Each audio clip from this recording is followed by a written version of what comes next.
When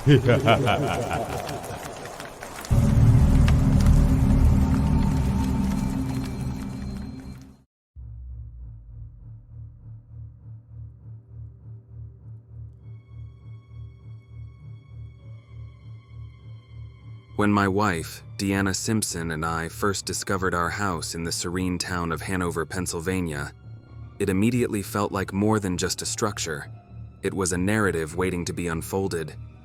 Hanover, with its tranquil streets and friendly faces, seemed like the perfect backdrop for our life together. The house itself, nestled in this peaceful community, stood out with its traditional architecture, exuding a charm that was both inviting and intriguing. As residents of this home, DeAnna and I felt an instant connection to its walls, which seemed to hold the echoes of times gone by. There was a sense of history, a depth that you could feel just by walking through the door. The house, with each creak of the floorboard and whisper of the wind through the rafters, seemed to speak to us, enveloping us in a story that was now ours to continue. It was in this setting, in our new home in Hanover, that our extraordinary journey began. As weeks turned into months in our Hanover home, the peculiarities we once dismissed as mere quirks of an old house began to escalate into undeniable paranormal activity. It was as if the house itself was awakening, revealing layers of its hidden history through increasingly bold manifestations. The shadows that once flickered at the edge of our vision began to take on more defined shapes, forms that moved with purpose and intent. They would glide silently across the walls, their presence chilling the air as they passed. I remember the sensation of being watched, of feeling eyes on me even when I was seemingly alone.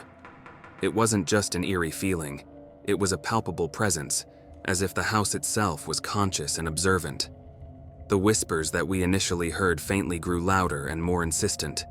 They would often come at night, a chorus of hushed voices that seemed to speak directly into the very essence of our beings. On some nights, the voices were so clear that I found myself straining to decipher their words, wondering if they were trying to communicate a message from beyond. Physical interactions with the unseen forces in our home became more frequent and intense. Objects didn't just move, they would fly across the room with force, as if propelled by an unseen hand. I recall one evening when a book not only fell from the shelf, but seemed to be hurled across the room, its pages fluttering wildly as it crashed against the opposite wall. DeAnna and I started to experience unexplained physical sensations. There were times when we would feel a sudden drop in temperature, a coldness that seemed to seep into our bones, or the unnerving touch of unseen fingers brushing against our skin. It was these physical manifestations that truly shook us, blurring the line between the paranormal and our reality. Despite the fear and the uncertainty that these events brought into our lives, there was also a growing resolve within us. We knew that we couldn't ignore the activity. We needed to understand it, to confront it.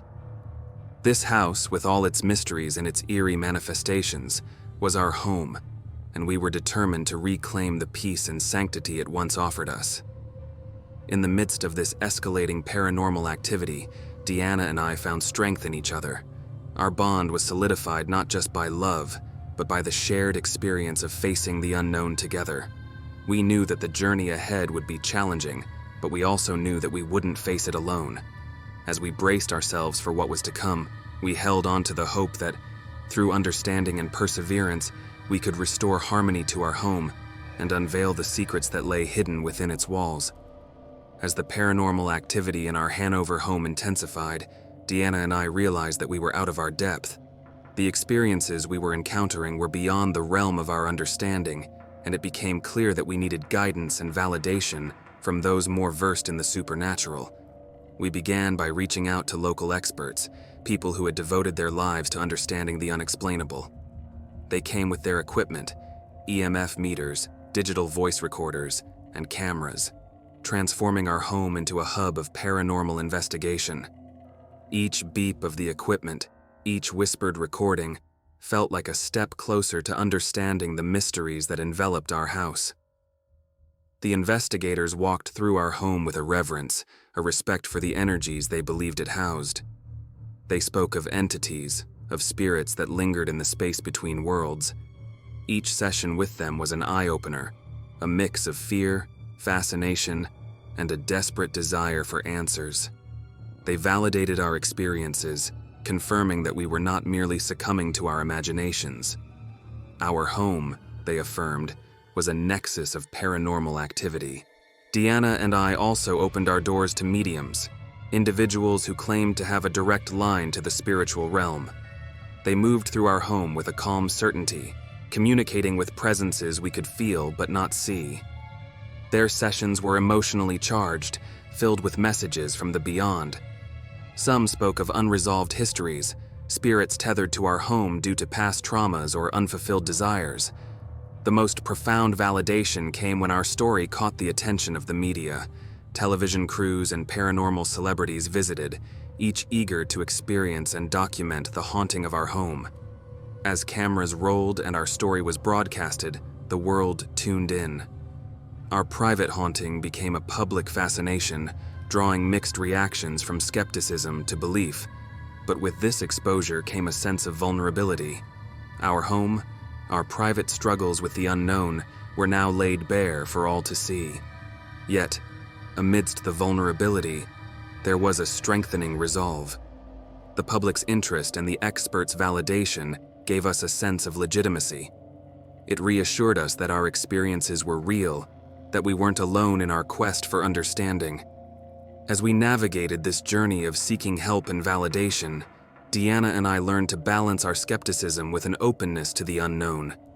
We learned that in the realm of the supernatural, the line between the real and the unreal is often blurred. And as we stood at the intersection of our lived reality and the mysteries that lay beyond, we found a new resolve to uncover the truth, whatever it may be, that haunted our home in Hanover. The airing of our story on television marked a new chapter in our lives. Suddenly, our haunted house in Hanover wasn't just our private concern, it was a narrative that intrigued the nation. The feature on the Dead Files and other shows brought curious eyes and open minds to our doorstep. People from all walks of life, from skeptics to believers, from the fearlessly curious to the cautiously interested, began to take notice. The public's fascination brought both support and scrutiny. We received messages from individuals sharing similar experiences, offering comfort in the knowledge that we weren't alone. Yet, there were also those who doubted, who saw our story as nothing more than an elaborate fabrication. Navigating this public attention was a balancing act, one where we had to protect our truth while respecting the varied perspectives of our audience. This newfound attention also meant that our quiet life in Hanover was no longer quiet. Our home became a symbol of the paranormal, a place where the veil between worlds was believed to be thin. It was both daunting and affirming. Each visit, each story shared, each piece of evidence gathered, added layers to the narrative of our home, turning it into a living, breathing chronicle of the unexplainable. Living in a house known for its paranormal activity brought a unique set of challenges. The line between our personal space and the realm of the spirit seemed to blur more with each passing day. We adapted our lives to this new normal, learning to coexist with the entities that shared our home. Nights were often the hardest. The darkness seemed to amplify the sounds and the sensations, the whispers and the shadows. We developed rituals, small acts of protection or defiance, to reclaim our sense of control. Lighting candles, saying prayers, or simply gathering the courage to confront the unknown became part of our nightly routine. Despite the challenges, there was a profound sense of purpose that came with our experiences. We were not just witnesses to the paranormal, we were participants in a story much larger than ourselves. This house, with all its mysteries and its eerie inhabitants, was teaching us about the depths of the human spirit, about resilience, and about the unexplored frontiers of our reality. As time passed, our story became a fixture in the annals of paranormal research. Investigators, enthusiasts, and the simply curious continued to visit, each eager to experience a piece of the enigma that was our home. The legacy of our house in Hanover grew, becoming a landmark for those seeking to understand the mysteries of the afterlife. Our experiences, once confined to the walls of our home, now resonated with a broader community. Discussions about our hauntings sparked conversations about life, death, and the possibility of something beyond. Our story encouraged others to share theirs, creating a tapestry of narratives that challenge the conventional understanding of the world around us. Looking back on the journey that began with our move to Hanover, it's clear that our lives were profoundly changed. The house that we thought would be our sanctuary became our challenge, pushing us to explore the unknown corners of existence. As we move forward, the lessons learned within these walls stay with us. We've come to understand that the paranormal, much like life itself, is a complex interplay of light and shadow, fear and fascination. Our home in Hanover, with its whispers and its shadows, will always be a part of us, a reminder of the mysteries that lie just beyond the veil of the known. Our story is a testament to the human spirit's capacity to face the unknown, to seek understanding in the midst of mystery, and to find strength in the most unexpected places. As we continue our journey, we carry with us the memories, the lessons, and the undeniable truth that our reality is far more intricate and interconnected than we ever imagined.